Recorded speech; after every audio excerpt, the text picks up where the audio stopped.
Hello, everyone. Welcome to today's session. My name is Kate Kaltenbach. I am Manager of Membership Engagement for CMA. One of the things I'm fortunate to get to do in this role is to work on behalf of our industry and help to bring relevant and timely content to our membership and our industry at large. If you've been on our past workshops and sessions, you know that we at CMA feel very strongly about providing continued learning and professional development opportunities to the music industry. Ultimately, we believe that if you all are stronger and able to invest in yourselves both professionally and personally, then our industry is stronger as a result. And fittingly, that is the topic of today's conversation. So before I hand it over, I want to first say thank you to our incredible partners at the Touring Career Workshop who share our passion and dedication for providing these kinds of learning and development opportunities to the music industry. And of course, thank you all for being here and making this investment into yourselves today. I hope you enjoyed the session, and I will hand it over to Erik. Hello, everybody, and welcome to this episode of the Touring Career Workshop series in partnership with the CMA. Today, we're going to talk about professional and personal development, which is a very, very big and important topic. It's something that, thankfully, we've talked about often over the last couple of years within the live entertainment business. I'm excited today. I am a co-founder and the associate director of the Touring Career Workshop. Also, I'm joined with my other co-founder, Lisle, also a lighting designer, production designer, and Kasey Cleckler. She's an ICF performance coach, and she'll be joining us in a little bit to chat through some more tips and give us some more insight from her perspective. Before we get started today, we've been fortunate to do a bunch of these sessions, and we want to really thank the CMAs for partnering with us on these. It's super cool and means a lot to us. But I thought it would be cool today to start to talk about a little bit why we started this organization.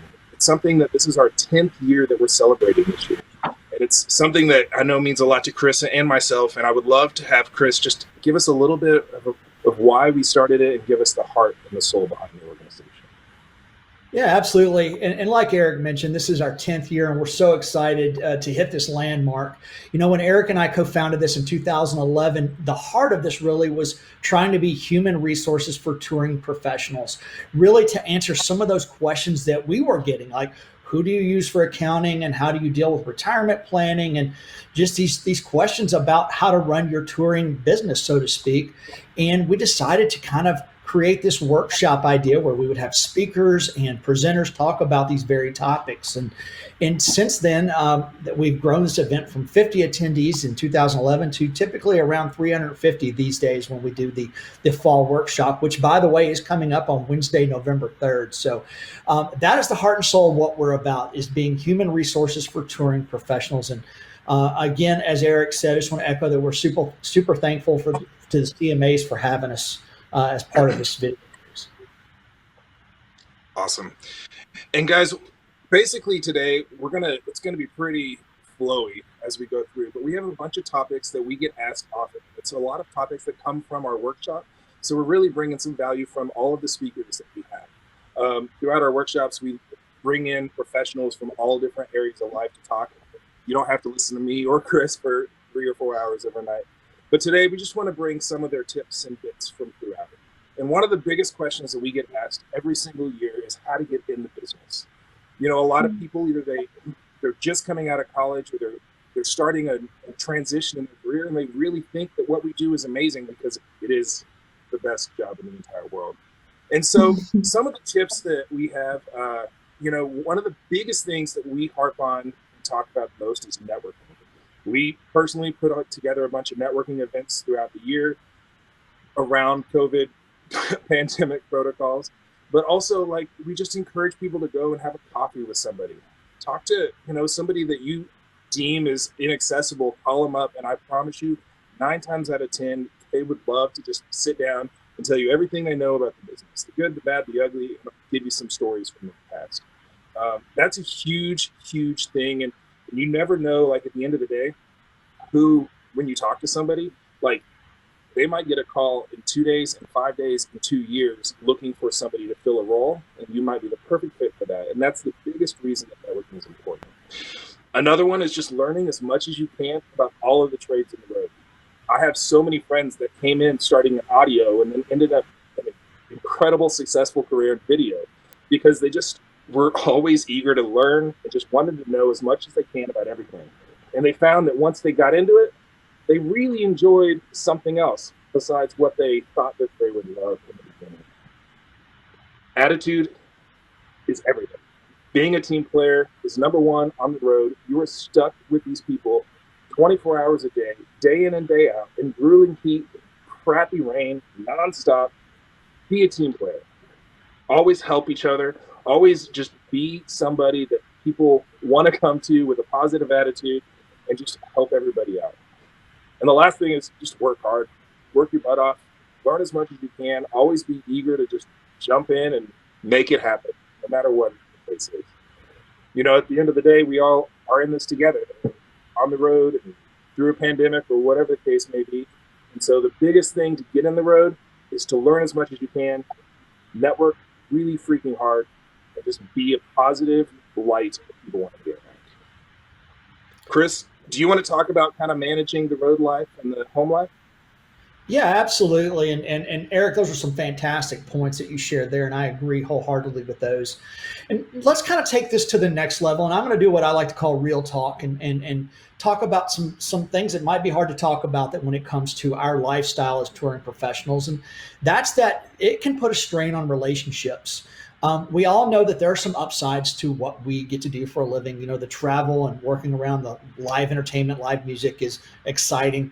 But it also comes with some sacrifice. You know, by choosing a career in this industry, you're going to miss birthday parties, weddings, funerals, graduations, and other key life events. And that compounded can add great stress to your personal life and those relationships around that personal life and the people that are affected by you missing those events. So it's one of those things to try to keep in mind balance. And honestly, we could do a whole session on balance and talking about personal relationships and balance. And the bottom line is that each of us are going to take our own journey with our significant others, our children, whatever it may be, as we're in the live entertainment industry. We're all going to have our different journeys as to how we balance that personal life and that work life, that being gone and being at home. And it's one of those things that, I always like to say it's okay to not be okay. And what I kind of mean with that is, you know, the stress that comes with our industry, the stress that comes with the long days, being gone for weeks, months, whatever it may be at a time, you know, it weighs on you. And, you know, if it's something where you feel like you need to talk to someone, counseling, etc., we highly encourage that. You know, I felt like when I was coming up earlier in my career that was kind of a no-no word. You know, you didn't want to admit you're going to counseling. And I feel like we're really maturing as an industry right now and seeing that it's okay to not be okay. And it's okay to go talk out what's going on and to work this out and have that sounding board. So I just want to just reiterate that we understand this is a high-stress industry that comes with a lot of sacrifice, and that if you need counseling to work on not only yourself, but your marriage, your relationship with your parents, your kids, whatever that is, that's okay.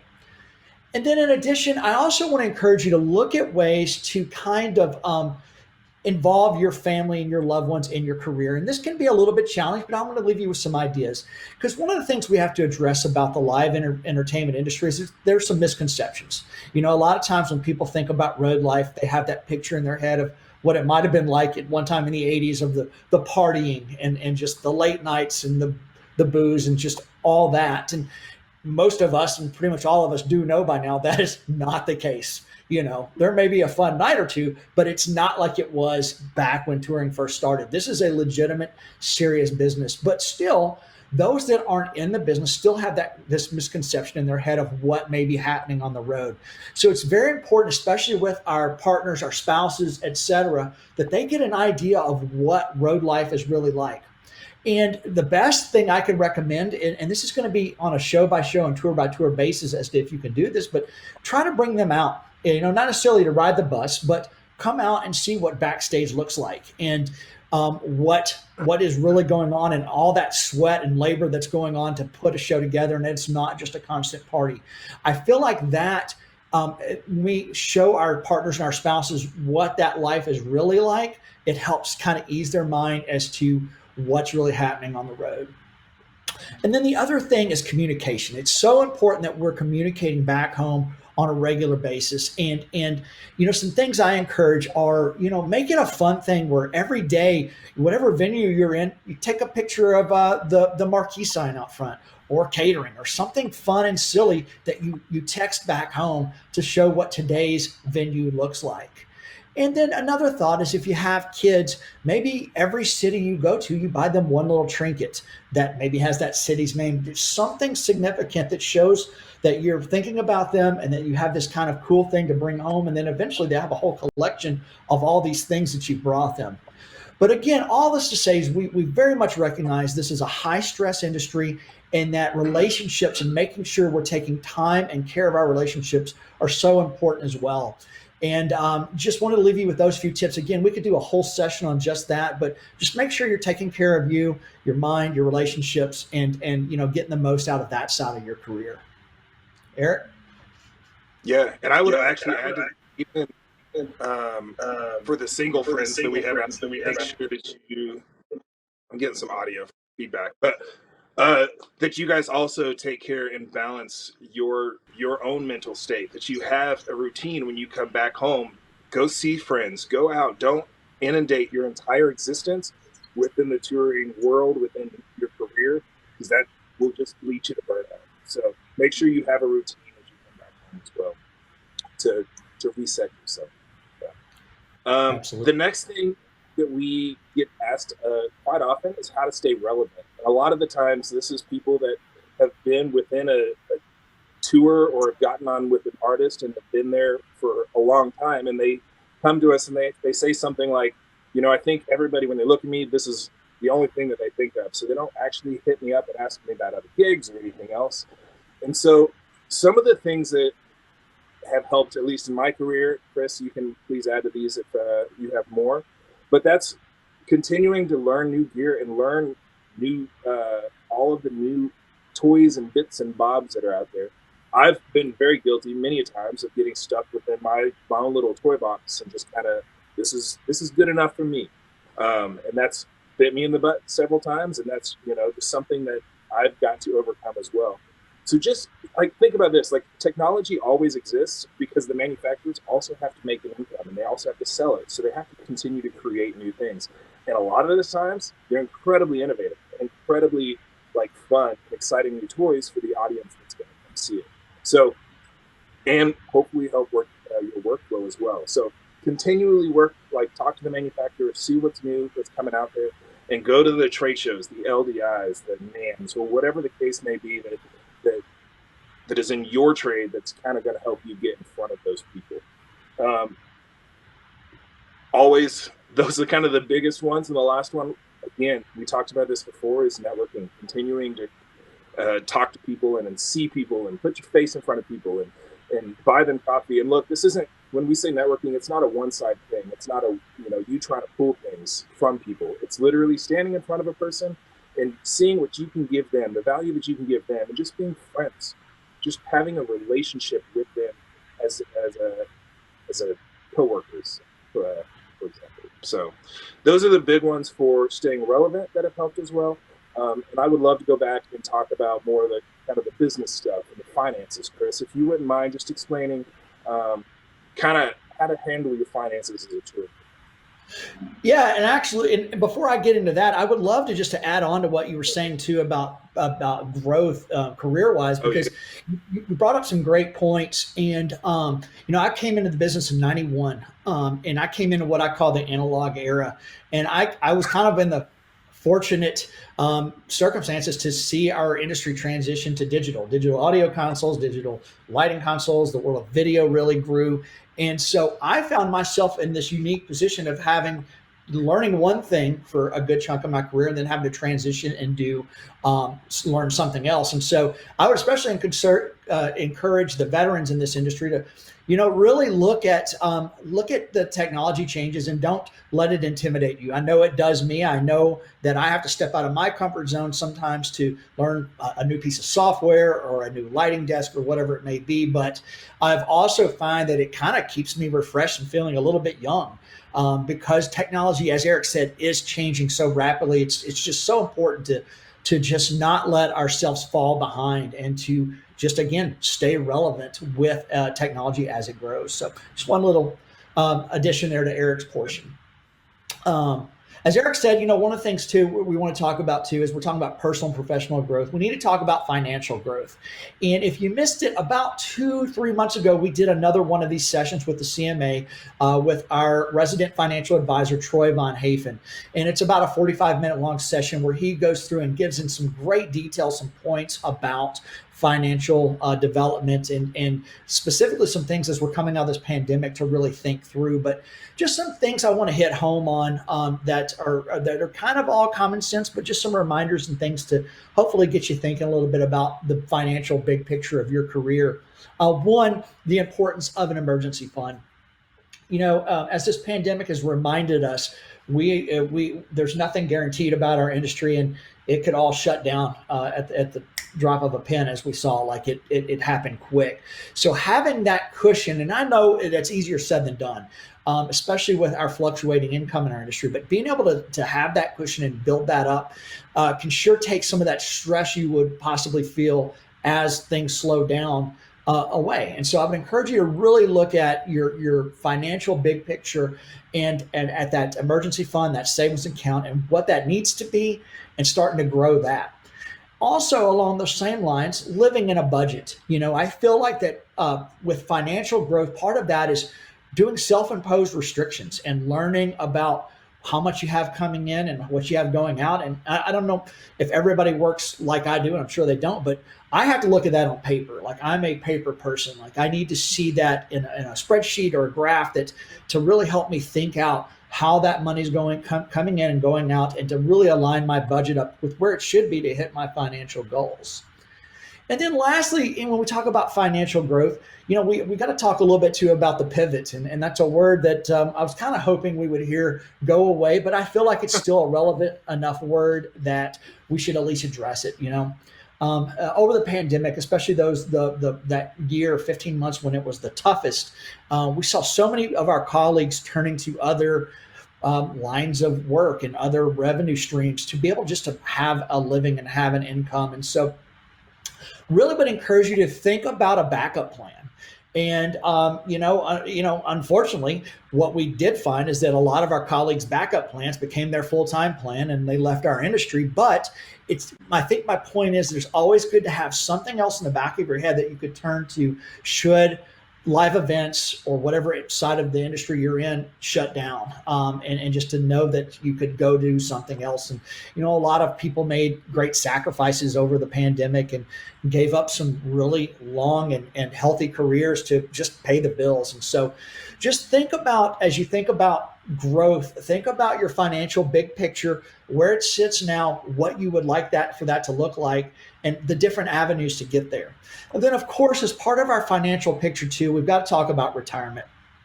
Especially if you're watching this and you are in the live events industry, that we are in a high turnover industry, and that generally speaking, as an industry, we don't work late into our lives. A lot of times, by the time we hit our late 50s, early 60s, we're starting to think about coming off the road. And so with that, just really want to encourage you to really think about your retirement plan, and what age you want to retire, and what that number might look like in that retirement account that you feel like you could live the remainder of your life comfortably and doing the things you want to do and having the things you'd like to have.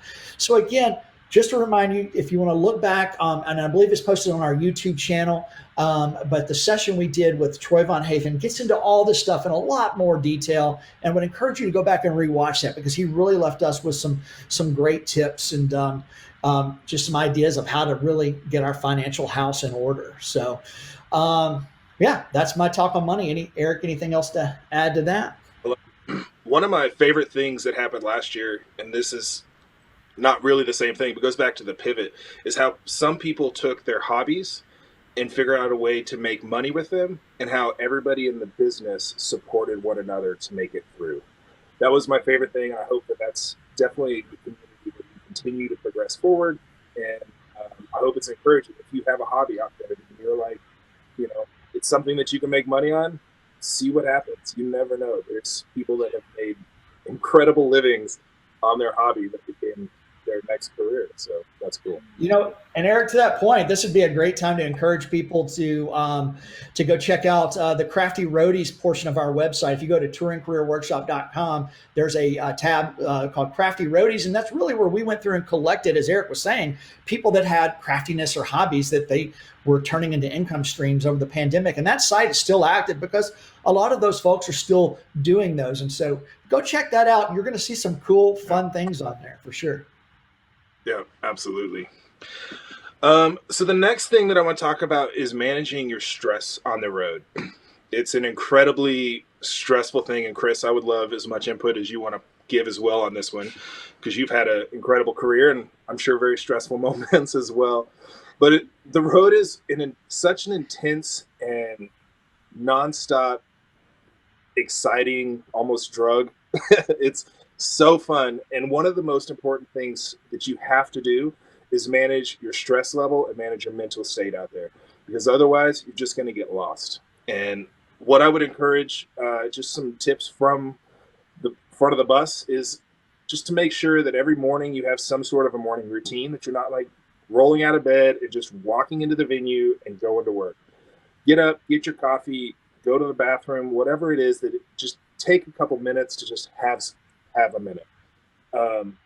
And the same in the afternoon. If you have time between load in and sound check, just kind of take a couple minutes to just be within yourself, not to be crazy with everybody, not to be thinking about how the load in went, just to think about you. And if that's calling back home and seeing how everybody is back home, or if that's just texting a friend and just to check in, make sure you do that. Also, health is a huge thing within stress. So make sure at catering, make decent decisions. I'm not saying skip the cookies all the time, just make some decent decisions. Have a salad sometimes.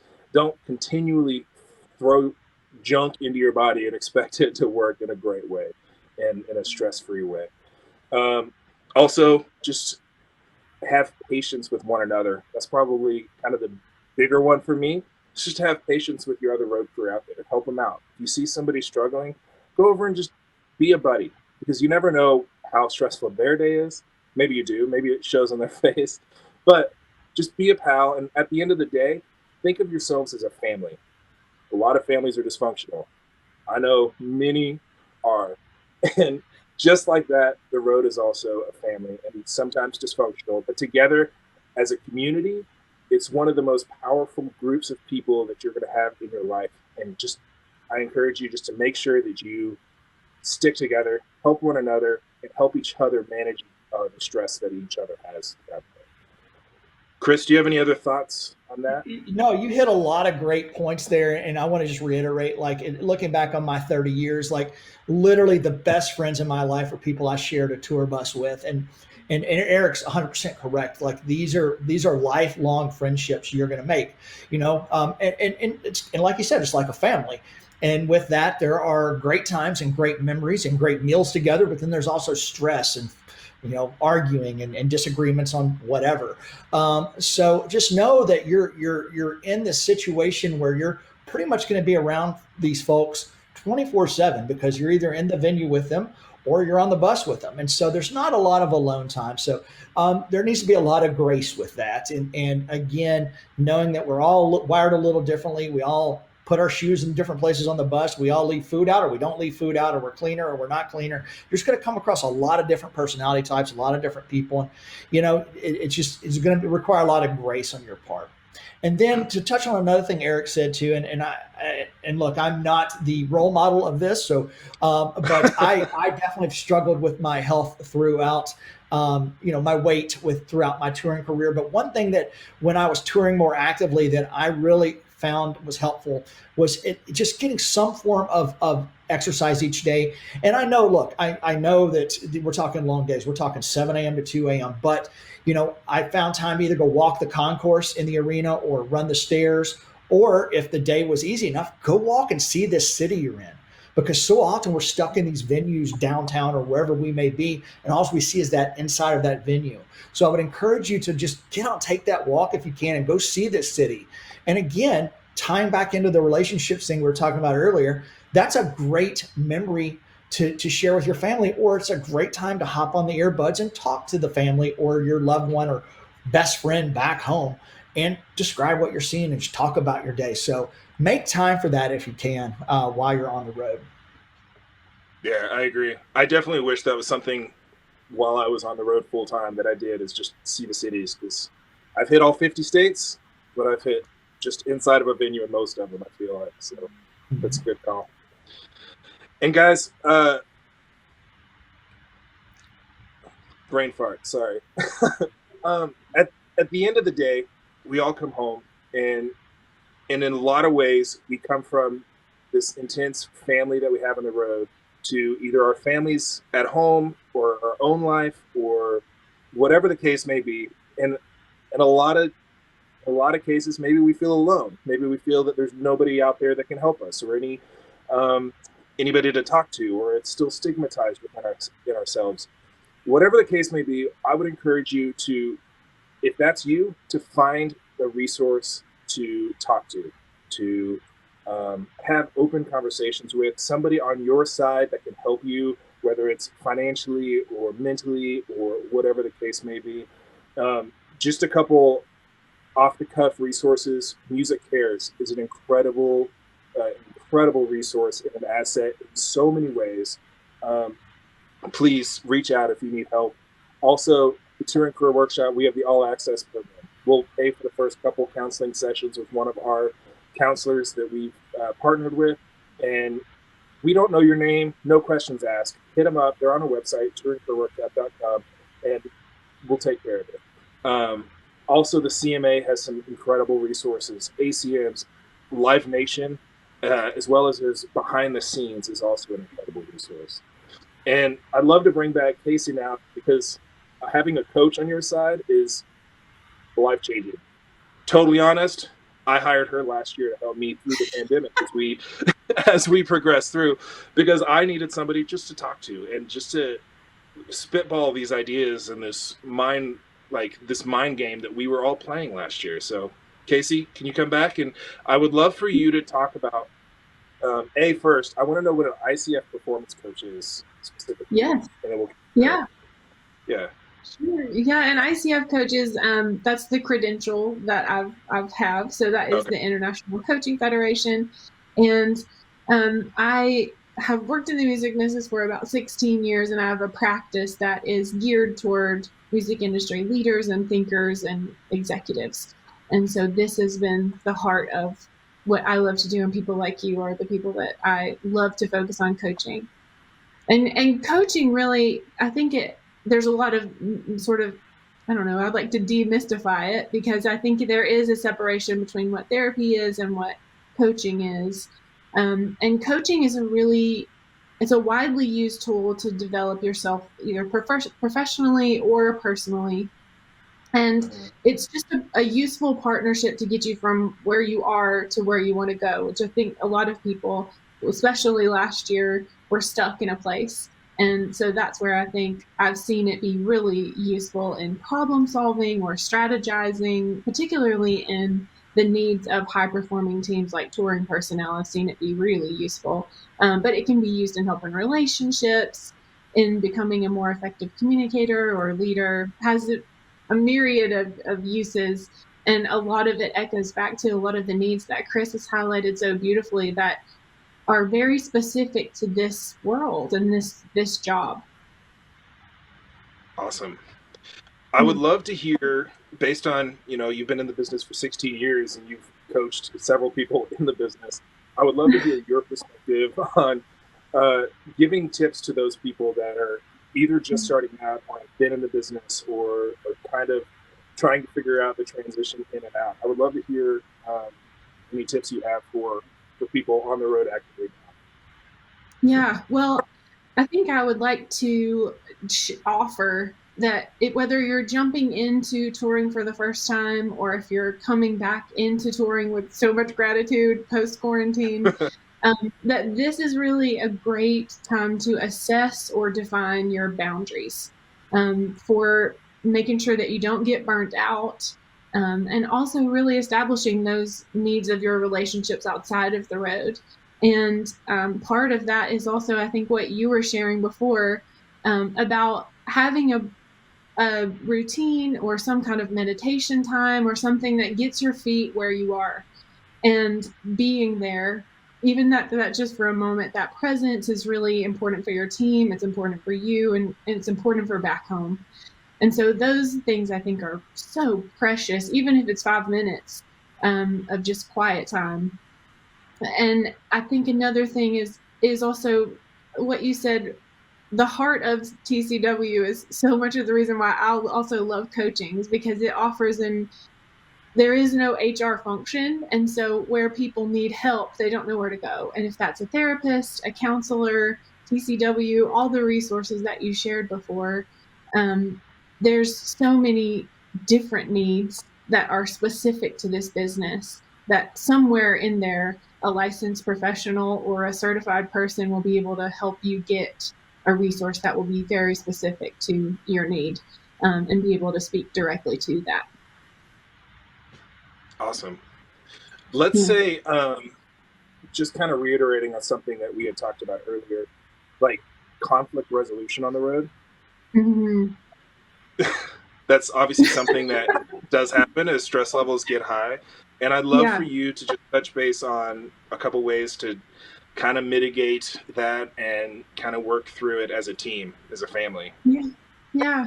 I think from a coach's perspective, I think it's important to listen more than you speak, which I think is a lot of people say this, but allowing people to have space to share. And in a coaching setting, my job would be to make sure that there's a safe place for people to say the things that they need to say in a way that's not going to receive judgment, and be able to find the common thread, the common good. We're all working toward the same thing. I always say that these teams, touring teams, they physically tear themselves down to build themselves up the next day. And so conflict resolution is really the same idea. So you know how to do it. And as long as we can communicate in a way that hears each other and remembers why we're doing this, then we'll get through that. But I think working on communication skills is really important to that team dynamic, and listening more than you speak.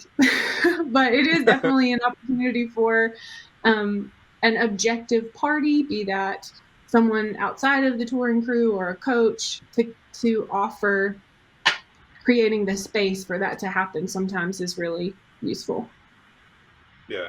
And I'm imagining communication is also going back to what Chris was talking about with relationships. It's also a very important part of helping with the relationship side and making sure that that's healthy and everybody understands and everybody's on the same page, right? Very much so. And I think as we are re-entering this world, we're coming away from so much time with our families that there is an adjustment period there. And being able to, going back to the question of boundaries, going back to what is going to be important to me that I'm going to carry into this re-entry time, and what am I going to continue, what procedures or routines were really helpful for my family that I can continue, that are going to make me feel really good, and also make my family feel like they're supported just as much as I need their support. So that's what feels like important in this time.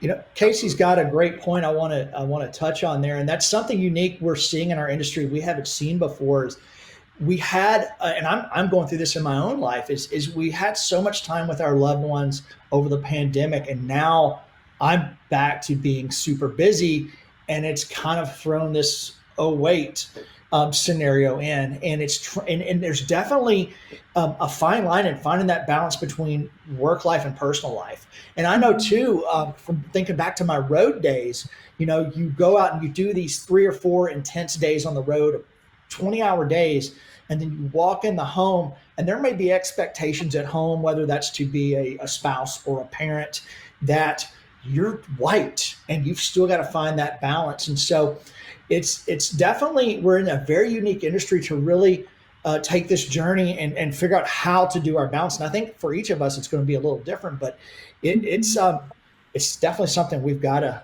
we've got to all work on in our own journeys. Absolutely. Absolutely.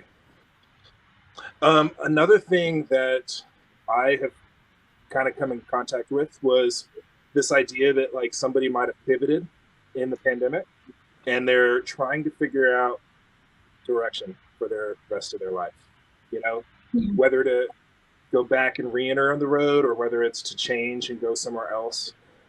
What would you tell that person? What would you tell the person that's just not sure?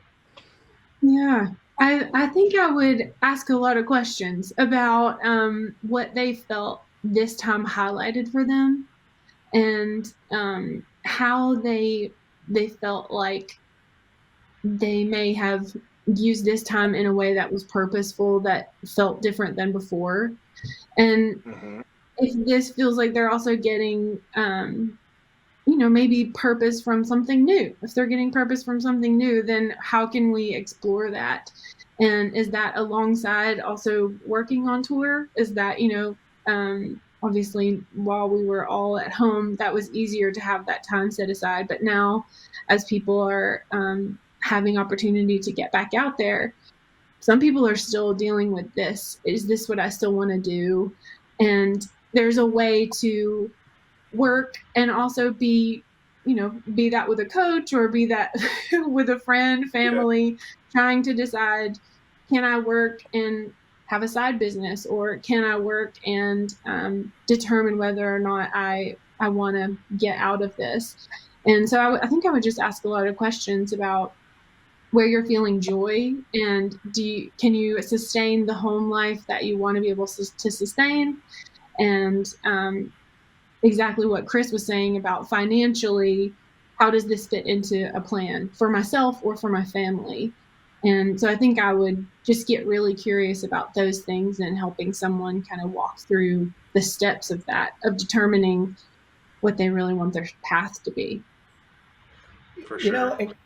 Kasey, I'd love to get your thoughts on this, but one of the things that strikes me is the word happiness. We all get into this industry because it's at one point we either thought it would make us happy or it did make us happy. But I know we grow, and I feel very fortunate that at 30 years in, I'm still happy and love what I do. But you get one shot at life, and if you hit your 30s, 40s, and you're finding that road life or live event life is not satisfying, you're not happy, is it too old to make a change? Like, are you ever too old to pursue happiness? I think is my question to you.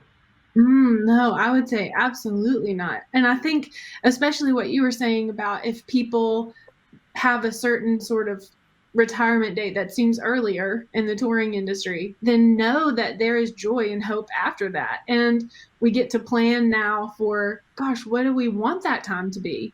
And I think that's really exciting, that you get to step into a job that you really love. Like you said, people don't do this because they don't love it. They do this because this fires them up.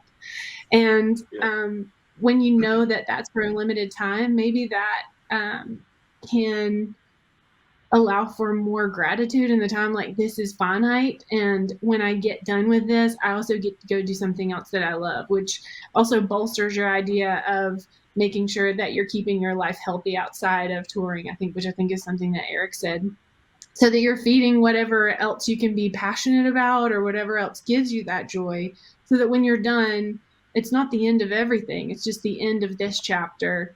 And then getting to step into the next thing can be filled with just as much joy. You get to discover something brand new at 40 or 50, which, gosh, that's so much time to like make a whole other life, So I don't think there is not a timeline on that for sure.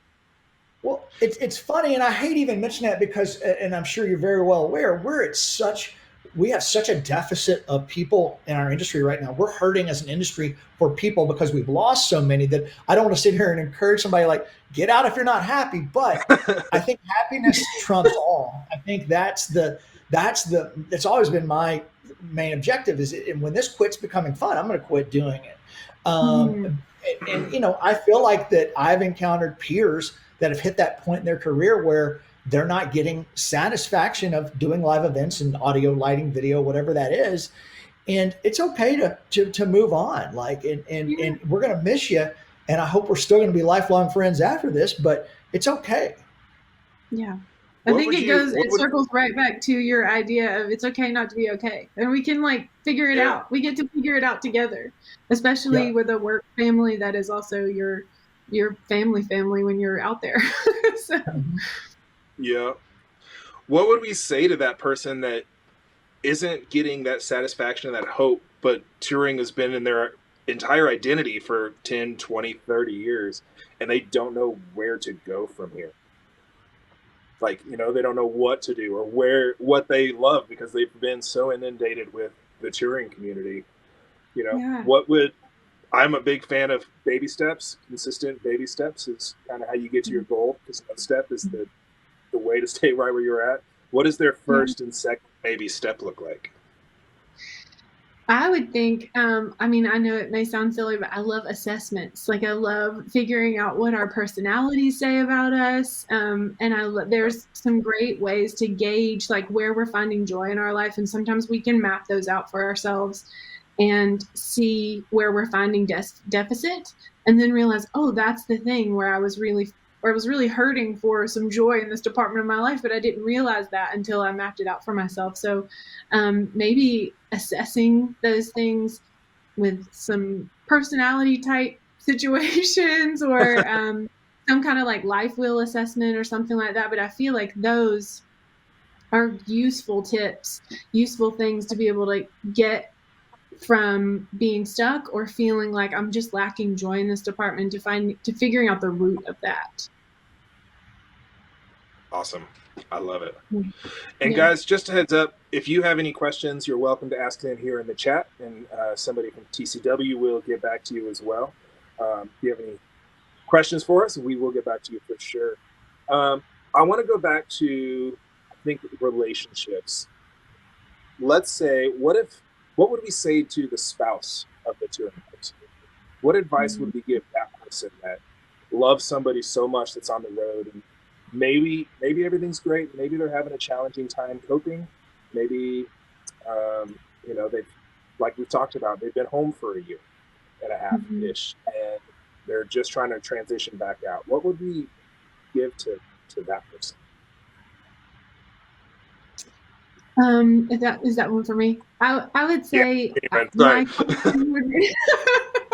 I would ask what does that spouse need? I think is the communication where I would start the communication about what do you need? Are you feeling not safe because you are missing your person, and you don't really know how that communication is going to change, or are you just missing them? I would ask that spouse about what they really need and have an open and honest conversation about that. And then that's where we can start to make a plan of, oh, here's how we can address those things so that both parties feel like they are meeting those needs for each other. For sure. It goes back to that communication conversation, which is the joy of life, is communication. How has that been for you both, those conversations?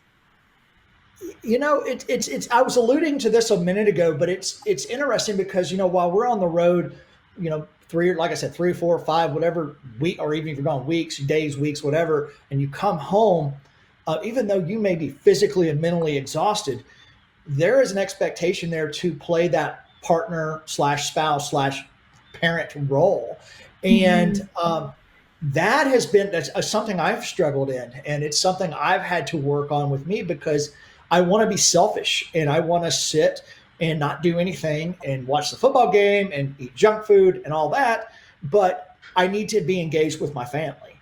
And and for me, it was just trying to put myself in the other person's shoes, put myself in my wife's shoes, and understand she missed me when I was gone, but also she worked her tail off while I was gone, taking care of the kids and mowing the, you know, just taking care of our house, and recognizing that deserves appreciation and relief, and just trying to have those open and honest conversations. And again, and I recognize not everybody will be able to do this too, but being able to bring my spouse out to a show or a festival, and for her to experience what we're experiencing, has been super helpful in our relationship, because she sees reality and the hard work, but we also have fun, and we have this fun time together, and that's been really great for our relationship as well.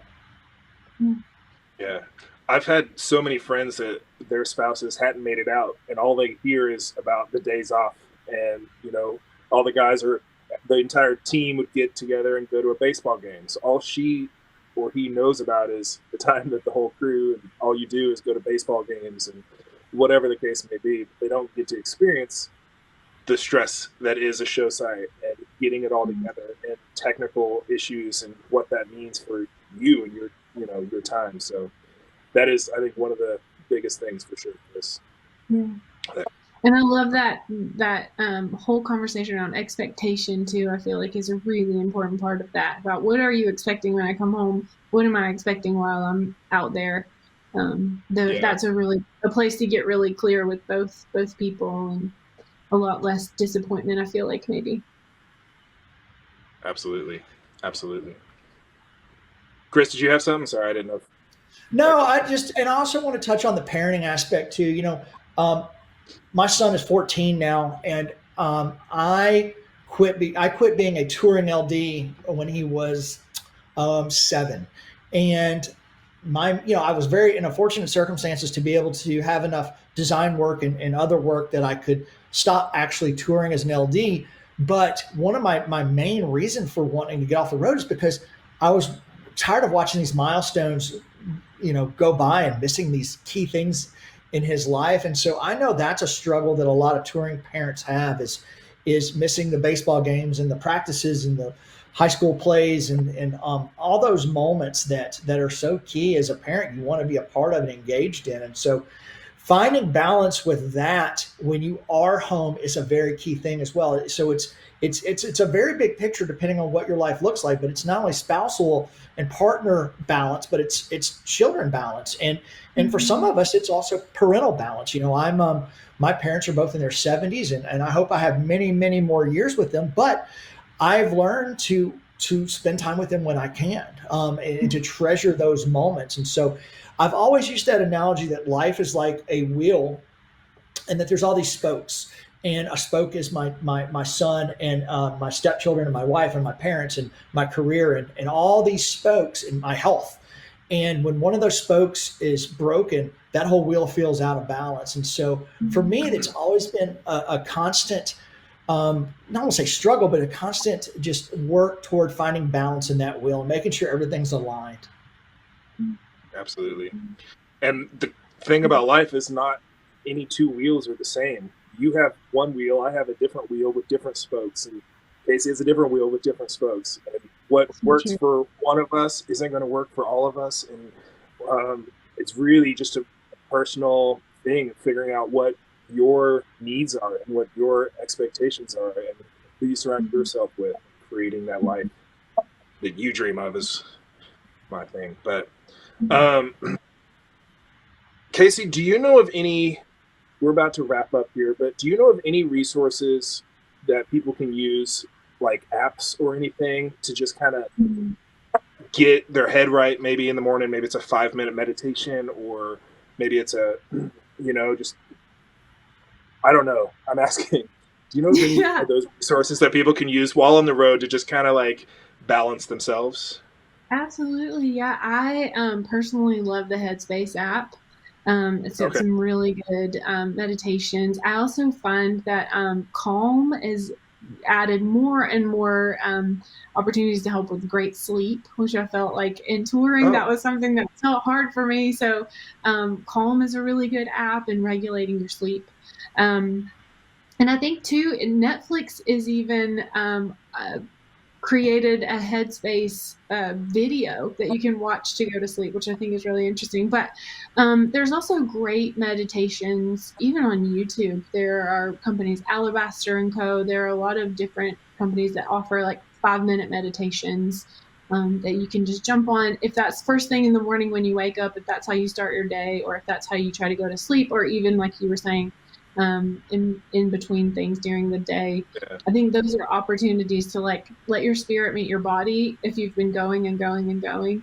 And that will kind of set you into a better headspace, which offers better opportunity for your relationships around you, regulating your sleep, which is so important. And I think also with ever-changing protocols for COVID, or things at different venues, these things are so much more necessary now. It feels like we're all kind of working in these ever-changing environments. And so if those are the things that do not change, then that sets you on a pretty good path of being level-headed and dealing with all of the change that happens. And I know meditation has, like, there's a stigma around it of like trying to shut your brain off and not thinking. Can you just kind of give us the importance of it? Yeah. And I too would struggle if my mind had to be completely clear. I would really struggle. But in meditation, I have to. It's certainly a practice, but it's a practice in a lot of different ways, because it is more about acknowledging what comes into your mind instead of, oh, I have to do something about it, or I'm not supposed to think that. Acknowledge that it's there and just let it be. And I always like the illustration of, like, it's like a stick that's rolling down a river, and you just get to watch it, and you don't have to do anything about it, and you can just watch that. And so those are the thoughts that enter your mind as you meditate. You don't have to completely clear your mind. I don't think we could do it. But it is practice in just getting quiet in a job, in a place where we don't get to be quiet. And it offers just that moment to yourself to get your feet underneath you a little bit. Awesome. And like I had mentioned, we kind of were talking about the wheel. We know that everybody's journey is different, and everybody's path to what makes them happy is different. And that's, I personally thank you so much for being here, Kasey. You've helped me tremendously, for sure. And I would encourage, absolutely. And I would encourage anybody to reach out and find a coach or a therapist that they can talk to that kind of helps them bring their journey forward. Kasey, if somebody wanted to reach out to you, how could they get a hold of you? Yeah, my practice is called Cape and Anchor. So you can go to capeandanchor.com, or you can email me at Kasey, Kasey, at capeandanchor.com. You can find me there. Awesome. Thank you again. And guys, if you guys have any other questions, please put them in the chat, and Team TCW will get back to you. Chris, do you have anything else? You want to close us out? No, I think this was awesome. I think this was good, real talk, which we all need, especially in these times. So I appreciate Kasey being here, and for you putting this together. I think this is fantastic. And thank you again to the CMAs for having us. So awesome. Well, take care, guys. Thank you so much, and we will see you out on the road.